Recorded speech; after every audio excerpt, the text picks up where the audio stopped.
Hey everyone, this is Joanna. Welcome to my channel. Thank you so much for joining me. Today I'm going to make this fun Pottery Barn dupe that has been on my mind for quite a while, and finally I decided to pull the trigger.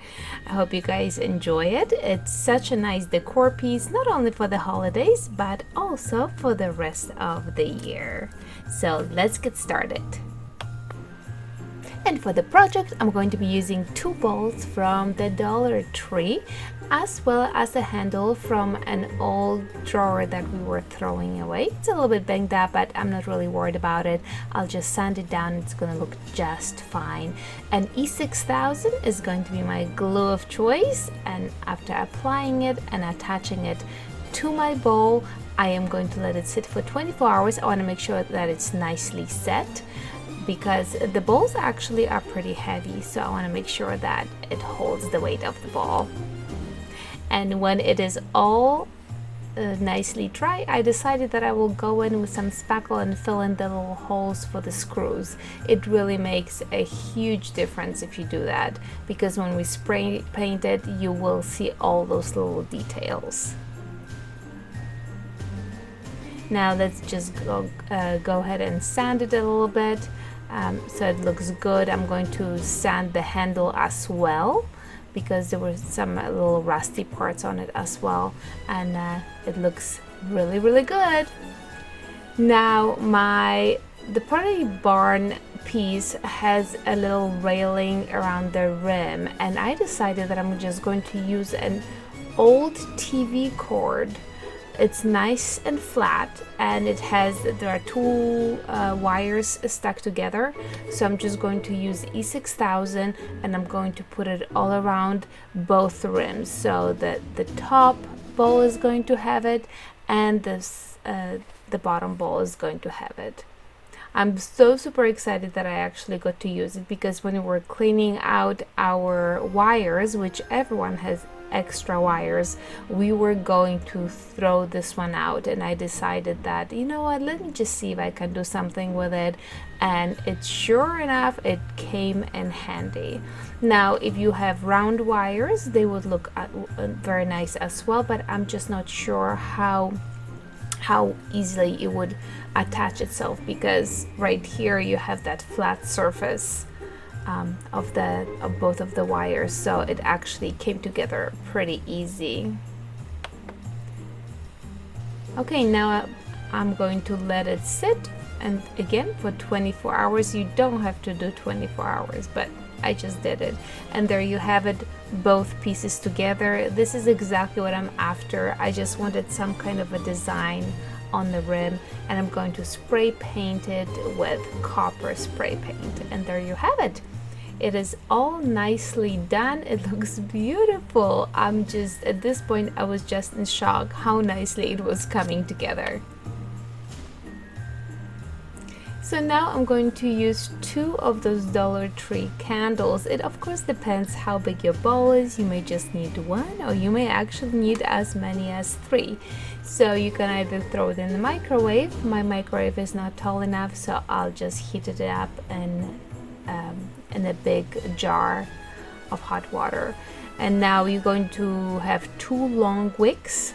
I'm not going to use the entire height of the wick is way higher than my bowl. So what I'm going to do is I will attach both wicks to the bottom of my bowl with a hot glue gun.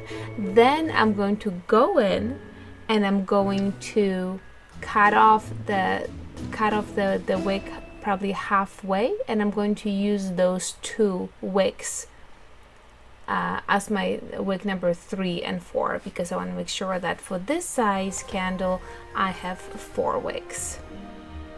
So now at first I was just trying to wrap it around my stick to hold it straight up, and then I decided, you know what, I think I'm just better off cutting it off, just like I said a second ago, and using some tape and attach it to my little pole that goes across, and it's going to be holding it straight. And it worked out great. So here you have it. This is my wick number 3 and 4. They're going to go in. Again, some glue gun, and I'm going to attach it, and then I'm going to run a piece of another piece of wood, or whatever you call a dowel, and I'm going to attach them in the same manner as the first two.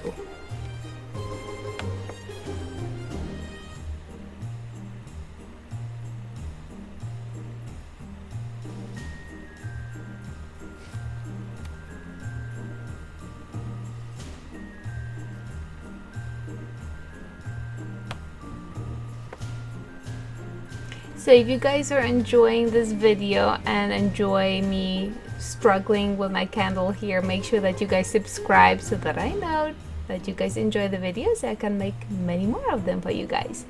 And now I am ready to pour the wax. So the candle number 1, melted candle number 1, is going in first, and this is going to be followed by candle number 2. And after I poured them in, I did let them set in for 24 hours. It was such a easy project because you come back and you're like, oh my goodness, this is just so beautiful. So the only thing that is left right now is to just cut up the wicks, and the candle is great. Now you can also add some fragrance when the wax is melted, or maybe the color if that's what you're after. When the candles are melted, that would be the right time to do it. Now the only thing that I did not show you guys, and you will see it in just one moment, is when I took a piece of the nautical rope and I attached it to the handle. I think it added such a nice touch, and it made it look totally like the Pottery Barn piece. Unfortunately, I don't know what I did with the recording, or if I did record it at all. But check it out, guys. Look how awesome it turned out. So this is the Pottery Barn piece, which is up to $60.